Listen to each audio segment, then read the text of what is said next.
Vice President Joe Biden, known for his gaffes, the latest, quite a biggie. Newsweek is reporting the Vice President revealed the location of the secret bunker used by his predecessor, Dick Cheney, after the 9/11 attacks.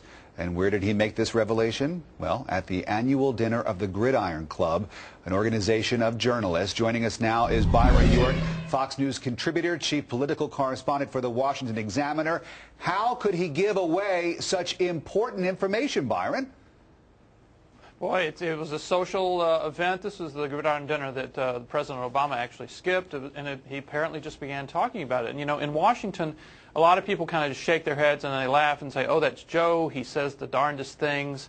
But this could be quite serious. I mean, the question here is the location of this secure area classified?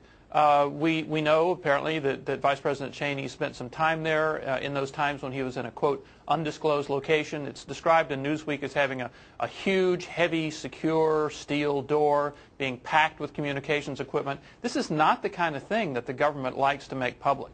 Any reaction from the Vice President's staff? I mean, they've had to sort of explain away some of the things that he has said in the past, namely after the swine flu outbreak initially took place, and the Vice President talked about advising his own family members not to get on buses or trains or airplanes. Is there any reaction now to this revelation that he sort of gave away the house with this information?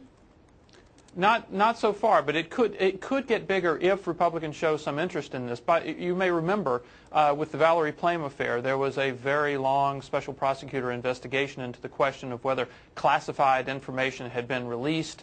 It was just a huge mess.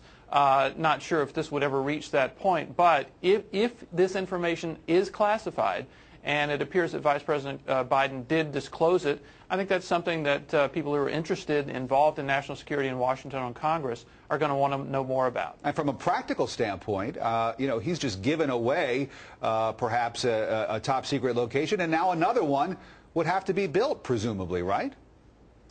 Well, yeah, if the whole idea is to be secret, when it's no longer secret, it's no longer as valuable. Newsweek reports that this was at the Naval Observatory. The Vice President's home is on the grounds of the Naval Observatory, so obviously this was a very close-in thing, but it may be that they have to come up with another facility where the Vice President could go to because the cover of this one was blown. Byron York is a Fox News contributor. He's also with the Washington Examiner, and he's joining us this morning. Thanks very much, Byron. Thank you, Rick.